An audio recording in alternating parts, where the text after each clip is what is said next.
Good morning, it's Monday Motivation here, and today I want to share with you the ultimate do, delegate or ditch system. These are the three core pillars that I've discovered over the last 30 years make the difference as to whether you have clarity of what you want and the confidence to ask for it. So welcome to Monday Motivation. I'm live here on the YouTube channel, also on the Step by Step Listening page, but I've also popped into Manager Critic group. So please, I'd love your feedback on this. I'd love to share this with you. Tell me what works about this model for you, what doesn't work for you, what could work better. I'd love to hear what comes up for you as I'm talking this through with you today.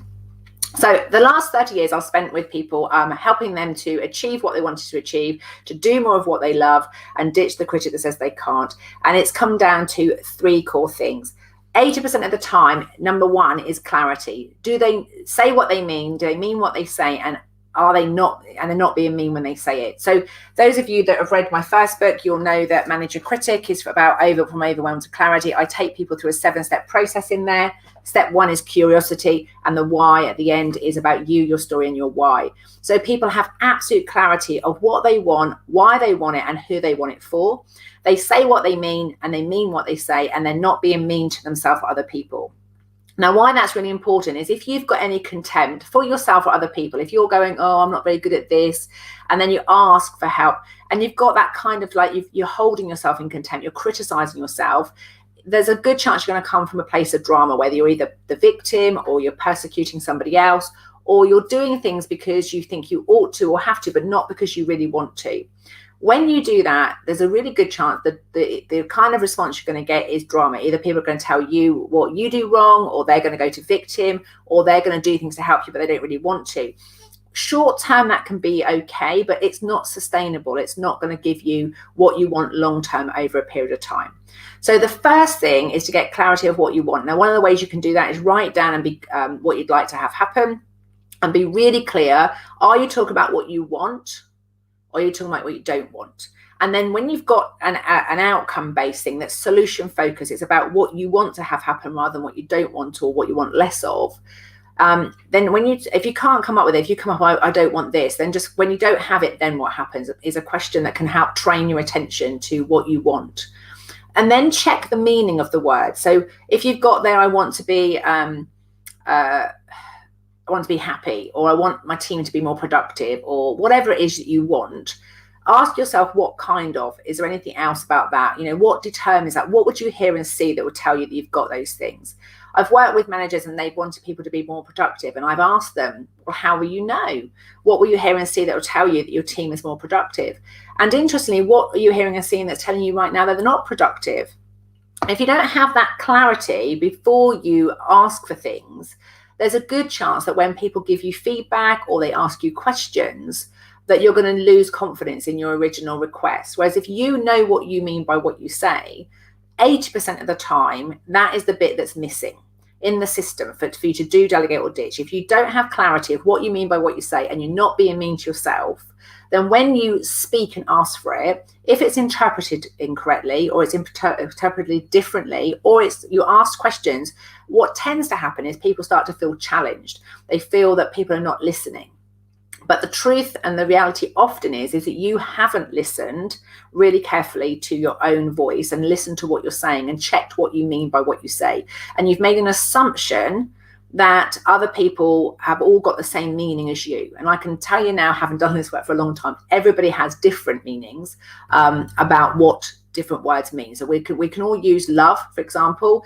There's a book I can't remember the gentleman's name now, but the 5 love languages. So I want to feel loved. You think we all need the same, but actually how we experience love is very different. I want to be productive. Mark and I this weekend, we decided we would have a rest day. So we got curious if a rest day was just the way we'd like it to be. It'd be like what? Well, mine was sort of like, I was going to use the house and use rooms I don't normally go in and basically do things that I don't normally do. It had to be something different. That was what would make it a rest. For Mark, rest meant achieving something. So he wanted to get his bike cleaned. He wanted to do some leg exercises. And so there's a sense of achievement was important to him. Rest for me was about doing stuff with him. and rest for him was doing some stuff on his own. We could often, when we communicate with people, we will talk about what we want, and there's an assumption that the other people will have the same definition and meaning for us, and often an assumption that we know what we mean by what we say, and quite often we don't. So the step one of the Do, Delegate or Ditch ultimate system is have clarity of what you say, and mean what you say without being mean to yourself and others. And in my experience, 80% of the time, that is sufficient in order for you to take action and do something. If you don't take action at that point, or other people don't take action based on what you've asked them to do, then there's really a good chance that it's to do with confidence. Now, either you don't have confidence in yourself, or you don't have confidence in the process, or you don't have confidence in your initial decision, or you don't have confidence in the other person, or they don't have confidence in themselves, etc. So confidence is always where it tends to stop. And confidence, when I've listened to people to find out where confidence comes from, it comes from knowing yourself really well, knowing what you need to work, learn, and live at your best, knowing what you need to work, learn, and live at your best, both independently and with other people.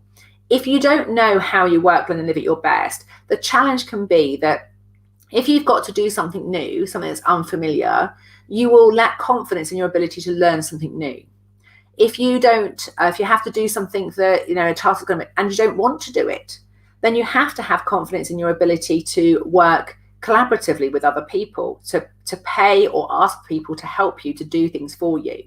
If you don't know what you need to work and live at your best, both independently and collaboratively with other people, there's a really good chance you're going to lack clarity of what it is you want or need, and therefore you won't be able to ask for it.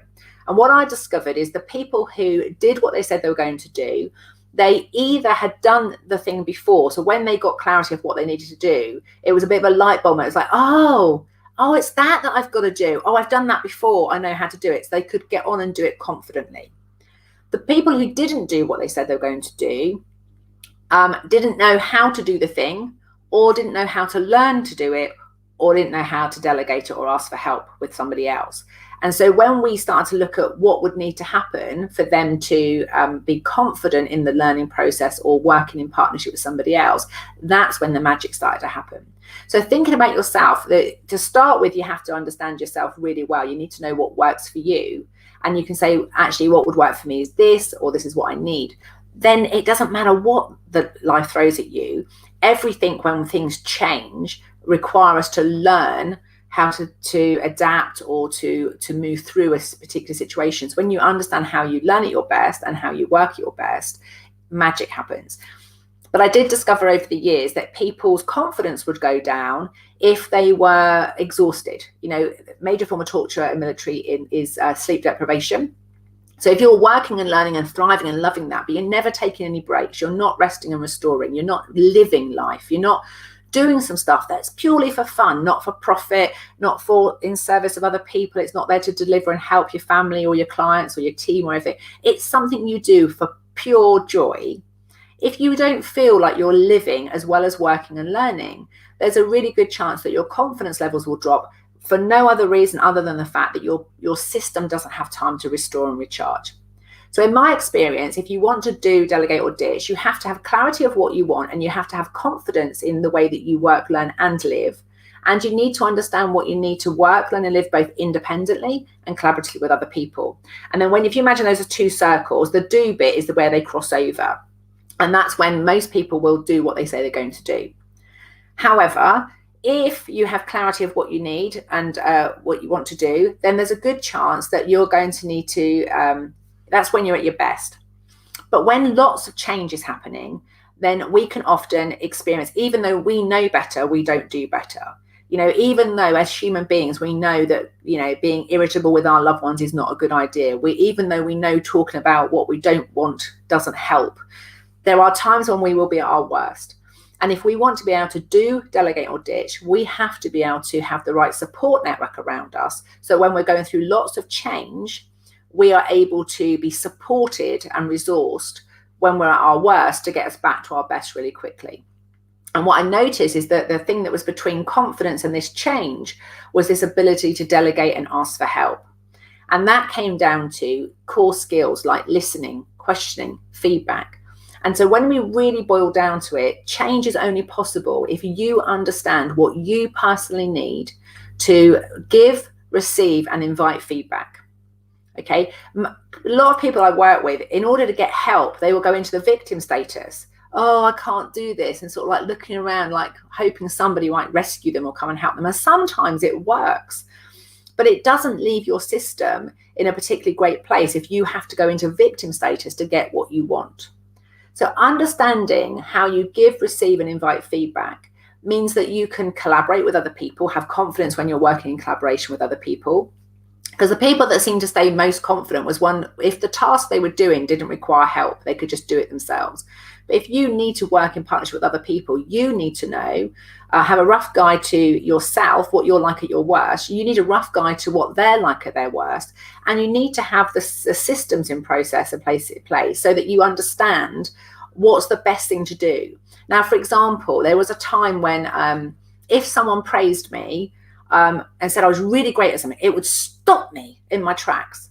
I'd stop doing it because, and I don't have just said that out loud. I hadn't really sort of looked at why, but now I can accept that it's really good and I can do more of it. But praise used to really, really stifle me. It used to really throw me back because I didn't recognize it as being me. I didn't recognize the person they were describing. And it almost felt like pressure that I had to, and more to the point, I couldn't remember what I'd actually done to get the praise. So then I didn't know how to repeat the behavior. So it wasn't necessarily evidence-based praise. So it wasn't something I could repeat. And then there was almost this fear that I won't be able to do that again. And then, of course, I end up in this spiral where I wasn't really feeling very confident. And so people need to know and you need to know this so that you can ask people for the relevant feedback at the relevant times that will shift you from being at your best, from your worst to your best, and vice versa. And so the three core pillars that make up the ultimate do, delegate, or ditch system is clarity of what you want, confidence in the way that you work, and changing the way that you give, receive, and invite feedback. When you do that, when you've got clarity of what you want and you know how you work, then the likelihood is you'll do something. But if you don't change the way that you give, receive, and invite feedback, there's a really good chance that you won't be able to delegate or ask for help. Which means that you won't actually, if you haven't got that kind of resource, the last sort of bit where it crosses over, you won't be able to ditch the stuff that doesn't serve you. If you don't have the right support in place, often we'll hold on to behaviors and thoughts and feelings and patterns that don't serve us because we don't have the resource to look at when it's not working and shift us back to when it is working. And what I've come to understand is if you imagine those as three circles: clarity, confidence, and change. So you've got the do, where the clarity and the confidence cross over. You've got the delegate and ask for help, where confidence and change cross over. And you've got ditch, where the clarity and the change models cross over. But right in the middle, where all three cross over, that's where you really get your motivation. It's where you get the ability to manage yourself and other people. And when I say manage, I mean help people get through the tough times. Do you know what? We all need different kinds of support when it's tough. Some people need to be told directly what to do. Other people need to be listened to. Some people need evidence-based feedback. Some people need a cheerleader. Other people just need space to be left alone, to work out on the inside. We're all different. But when you've got clarity and confidence, clarity of what you want, confidence in what you need to be at your best, but you also know when things change, when you're at your worst, what do you need in terms of support, then you can motivate, manage, or mentor yourself to make sure you're at your best more of the time. And you can start to then pay that forward to other people. You can ask them questions to get clarity of what they want. You can ask them questions to get confidence in the way that they work. But you can also ask them, when things change, when things disrupt your system and you are not able to be at your best, how can I best support you? And that's the little gem in the middle. And I often hear people waiting for motivation to arrive. But the reality is what if you know what you want, and you know what works for you, and you know what you need to change when you're at your worst, what needs to be different in order for you to change state, then motivation is the thing that happens. You don't have to wait for it. You can actually make that happen by being aware of those tools and resources.